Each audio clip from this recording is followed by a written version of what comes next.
Welcome to today's deep dive. So what if I told you that a defense against a fast-moving, deadly epidemic isn't sitting in some refrigerated vial in a multi-million-dollar lab, Right. but it's actually, quite literally, hanging in your closet? It sounds totally absurd when you first hear it. It really does, because, we are so conditioned to believe that complex global health crises require these equally complex, wildly expensive technological fixes. Oh, absolutely. We want supercomputers crunching genetic codes, right? Well, We want people in full-body hazmat suits. yeah, we definitely have this inherent bias toward the engineered solution. I mean, we want a newly patented machine or some synthetic drug to be the hero of the story. Exactly. And mainly because it gives us this illusion of total control over the natural world, but that bias often completely blinds us to solutions that are already staring us right in the face. Which brings us to our mission for today. We're diving into a really fascinating textbook excerpt and a case study titled, Can Saris Prevent Cholera? Yeah, it's such a brilliant example of how biology and just practical on-the-ground observation intersect. Right, because we're looking at a massive epidemiological experiment that really grounds hardcore science in everyday human reality. And for you listening, we're going to break down the science so it's super clear step by step. Oh, definitely. And we should probably start with the problem itself. Yeah. When we talk about cholera, it's easy for a lot of people to just dismiss it as a disease from a history book. Yeah. Like it's a Victorian-era problem or something. Right, like Oregon Trail stuff. Exactly. Yeah. But it is a very present, very severe reality. I mean, it causes thousands of deaths annually in developing regions all over the world. It is an ever-present threat, especially in communities that rely entirely on untreated surface water. So we are talking about streams, ponds, slow-moving rivers. Okay, let's unpack this. What exactly is the biological culprit here? So the culprit is a specific microscopic agent. It's a comma-shaped bacterium known scientifically as Vibrio cholerae. Vibrio cholerae. Okay. Yeah. And when someone ingests water contaminated with this bacterium, the physical effects are brutal, and they're incredibly rapid. Yeah, the text mentions severe abdominal cramps, nausea, vomiting. And most critically, massive dehydration. Right, and it is that sudden dehydration that is the real killer. I like to think of the human body in this scenario like a bucket with a massive hole punched in the bottom. That is a highly accurate way to look at it. Because if you can't replace the fluids and electrolytes fast enough, the whole system just crashes. Blood pressure drops, organs fail, and you go into physiological shock. And that happens because when those Vibrio cholerae bacteria reach the intestines, they produce this really powerful toxin. Oh, really? Yeah, this toxin essentially hijacks the cells lining the gut. It forces them to rapidly pump massive amounts of water and electrolytes out of the bloodstream and directly into the intestinal tract. Wow. So the body is literally flushing its own life-saving fluids away. Exactly. And because that biological crash happens so fast, the standard advice from health authorities was actually failing these vulnerable communities completely. Because the typical Western medical directive for dealing with untreated surface water is just, well, it's incredibly simple, right? Just boil it. Right, boiling water kills the bacteria. It's fundamental biology. But that advice completely ignores the reality on the ground in places like rural Bangladesh, which is where this case study actually takes place. Yeah, because to boil water, you need fuel. Right. Imagine trying to boil all the daily drinking water for your entire family in a region where firewood is practically non-existent, or it's prohibitively expensive. You just can't make a fire. So that quote-unquote standard advice becomes entirely useless. Millions of people are essentially forced to gamble with the surface water every single time they take a drink. And what's fascinating here is how Dr. Rita Colwell, who is one of the world's leading cholera researchers, completely changed this paradigm. She didn't just look at the clinical disease, did she? No, she looked really closely at the ecology of the bacterium itself. She discovered that Vibrio cholerae does not just float around aimlessly and alone in the water. Wait, it doesn't? No, it lives in a highly specific symbiotic association with microscopic organisms called copepods. Copepods. Okay, so for anyone picturing something out of a sci-fi movie, Yeah. these are essentially just microscopic aquatic bugs, right? Like zooplankton. Essentially, yes. They are incredibly tiny aquatic crustaceans, and the relationship between the cholera bacteria and these copepods is just fascinating. How so? Well, the bacteria don't just happen to bump into them by accident. Copepods have a hard exoskeleton made of a tough material called chitin. P10? Okay. And the cholera bacteria actually produce a specific enzyme that allows them to break down and feed on that chitin. Oh, wow. Yeah. So the bacteria physically attach themselves to the copepod's shell to use it as a floating food source and as a protective microenvironment. That is incredibly clever on the bacteria's part. It basically finds a floating buffet and just hitches a ride. Exactly. And Dr. Colwell's research showed that cholera outbreaks were not just random, unpredictable events, they were strictly seasonal. Because of the temperature changes in the environment, right? Right. When the surface water warms up during certain seasons, you get massive population blooms of these copepod organisms. Ah. And because the cholera bacteria are clinging to their shells and multiplying, a huge spike in the copepod population means a massive, concentrated spike of cholera in the drinking water. You nailed it. So, knowing that the bacteria are physically attached to these microscopic zooplankton, that completely shifts the battlefield. It really does. Because we are no longer trying to filter out a microscopic, individually floating bacterium, which, I mean, that would require an incredibly sophisticated high-tech filter with pores small enough to block a single cell. Which is nearly impossible in this setting. Right. So instead, the goal becomes filtering out the slightly larger biological vehicle.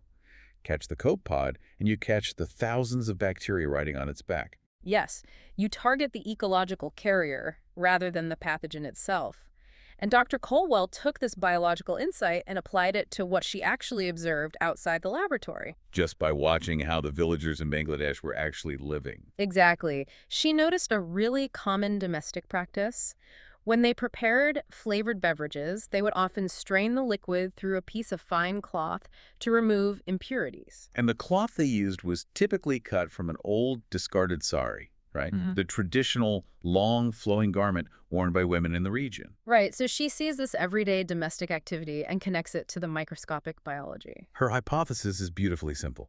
Straining untreated drinking water through an old piece of sari cloth could act as a net to physically catch the copepods. Remove the copepods, remove the cholera. But to prove it, they couldn't just test it in a lab with a few beakers. They had to set up a massive, rigorous field experiment. Yeah, the scale of this study is staggering. Yep. We are talking about a medical study spanning 142 different villages in Bangladesh. Involving over 45,000 participants. 45,000. I mean, field workers would have had to go from household to household for months, meticulously recording medical data. And to do this scientifically, they divided these participants into 3 distinct groups. First, you have the control group. Right. They just continue business as usual, collecting and drinking their untreated water. Exactly. Then, experimental group A. This group was instructed to collect their water in jars, but they had to tie 4 layers of sari cloths over the opening to act as a filter. And then experimental group B. This group collected water through a specialized manufactured nylon filter fabric that was engineered in a laboratory. Right, specifically designed to remove organisms the exact size of copepods. The textbook actually has this incredible photo that really grounds you in the reality of this experiment. Oh, yeah, I'm glad you brought that up. It's a striking image. Yeah, so for you listening, picture this. You aren't in a sterile clinic. You're at the edge of a turbid, slow-moving river or maybe a village pond. Right. The water is murky, but it's heavily relied upon for daily survival. And there are 2 local women standing at the water's edge wearing these vibrant, bright yellow and orange saris. One woman has folded a large white section of cloth, the sari filter over the mouth of a traditional metal water pot. And the other woman is bending forward, just pouring the raw surface water directly through those folded layers into the container below. It's powerful because it shows zero modern infrastructure. No electricity, no heavy machinery, just a piece of cloth in a metal pot. But wait, if we are dealing with a lethal pathogen, is it really safe or responsible to test an old piece of clothing against a specially designed scientific nylon filter? That's a fair pushback. I mean, shouldn't we just figure out how to distribute the high-tech nylon to everyone? This raises an important question about the rigor of the scientific method and global health logistics. On paper, mass-producing nylon sounds like the logical, modern approach. Right. But you run straight into the brick wall of global supply chains, economics, and long-term sustainability. Think about the logistics of distributing specialized filters to millions of people across remote villages. It would be a nightmare. And what happens in 6 months when the nylon filter tears? What happens when the international grant money dries up and the shipments just stop? Right. The village is right back where they started drinking contaminated water. Exactly. By testing the local, free method, the Saris, directly against the engineered nylon filter in a controlled study, they were gathering hard, objective medical data. They needed to see if a locally sustainable method could genuinely compete. Yes, because without that direct side-by-side comparison, the broader medical community would never accept folded clothing as a legitimate epidemiological intervention. Right, they'd just view it as a nice, folksy idea rather than hard science. Exactly. So the massive experiment runs its course. Yeah. What actually happens when you pit 4 layers of an old, worn-out garment against a pristine, scientifically engineered nylon filter? The field data was definitively clear. First, they looked at the control group to establish the baseline. Okay. The infection rate for the unfiltered water was about 3 cases of cholera per 1,000 people per year. Okay, so that's the baseline. I have to imagine the high-tech, lab-engineered nylon filter wiped that out almost completely, and the Saris cloth, maybe caught a few bugs, but couldn't really compete. Actually, both filters were incredibly successful, and they performed identically. Wait, really? Identically? Yes. The specialized nylon filter cut the number of cholera cases in half, but the 4 layers of Saris cloth also cut the number of cholera cases exactly in half. Wow. So the free local solution matched the expensive high-tech solution case for case. It did, but here is the most fascinating detail from the data. Okay, here's where it gets really interesting, folks. You would naturally think that if you're going to filter drinking water, you'd want to use a brand new, pristine piece of cloth, something clean and fresh with perfect threads. Sure, that makes sense. But the data showed the exact opposite. Old Saris cloth actually works significantly better at preventing cholera than new Saris cloth. That is wild. It is. The age and condition of the fabric turned out to be a critical variable. And understanding why requires us to look at the physical properties of cotton at a microscopic level. Okay, so think about your favorite, oldest T-shirt. I'm sure you have one. Oh, definitely. When you first bought it, the fabric was probably a bit stiff. The threads were perfectly aligned in a neat grid. And if you held it up to the light, you might even see tiny, uniform gaps between the weave. Right. But after years of wearing it, washing it, drying it, wringing it out, what happens? The fibers soften, they start to fray and break down slightly along the edges. And as they fray, they mat together? Exactly. The text explains that this softening and matting reduces the pore size of the cloth. Instead of a neat open grid, you create a much tighter, more chaotic microscopic mesh. And that tighter, matted mesh is drastically more effective at physically trapping the copepods. And by extension, the cholera bacteria. It is incredibly elegant. You are literally using the physical degradation of a cotton fiber to exploit the ecological feeding habit of a lethal bacterium. It is brilliantly simple. Hmm. But if we connect this to the bigger picture, there is a crucial catch here. And this is actually a critical thinking question posed in the textbook. Oh, right. If the Vibrio cholerae bacteria were not associated with the copepods, this entire strategy would fall apart instantly. It would just be a resounding failure. Completely. If the bacteria were just floating freely in the water, not attached to anything, they would slip right through. Because the bacteria on their own are simply too small, Right, exactly. Even with the tightened, swollen fibers of an old sari, the pore size of the cloth is still vastly too large to catch an individual bacterial cell. So they would pass right through the 4 layers of cloth and infect the person drinking the water. Yes. The entire success of this medical intervention relies completely on understanding that underlying ecological relationship between the pathogen and its zooplankton host. The cloth catches the giant copepod, and the tiny bacteria are just along for the ride. That's it. It is just an absolute masterpiece of low-tech, high-impact science. I mean, it proves that innovation isn't always about creating something entirely new from scratch in a lab. Sometimes the most profound medical innovation is simply about deeply observing the natural world and repurposing what is already right there in front of us. So what does this all mean for you listening? Well, the implications go far beyond the borders of Bangladesh. Because while saris aren't worn everywhere, obviously it's a culturally specific garment, the underlying principle is universal. Exactly. Whether it's a discarded sari in South Asia, a cotton wrap in sub-Saharan Africa, or just an old T-shirt in South America, the mechanical properties of softened, matted cotton fibers work exactly the same way everywhere. Which means this incredibly cheap, life-saving filtration idea can be adapted and expanded globally. You don't need to build a massive international supply chain for manufactured nylon.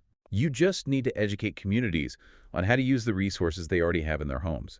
By the way, the textbook actually provides a resource link, www.silings.org, under the topic Disease Prevention, if you want to explore more about how this knowledge is being packaged for students. It's such a perfect teaching tool, especially for biology and healthcare students. It moves them away from rote memorization and forces them to look for biological connections. Cause and effect. Exactly. They learn that understanding the why, like why a bacterium secretes an enzyme to break down chitin, or why the microscopic structure of cotton changes with age, is the actual key to solving real-world clinical problems. It really forces us to redefine what we consider to be advanced medicine. Sometimes advanced medicine is just, well, advanced observation. Very well said. I love that. Which leaves us with a fascinating final thought for you to mull over as you go about your day.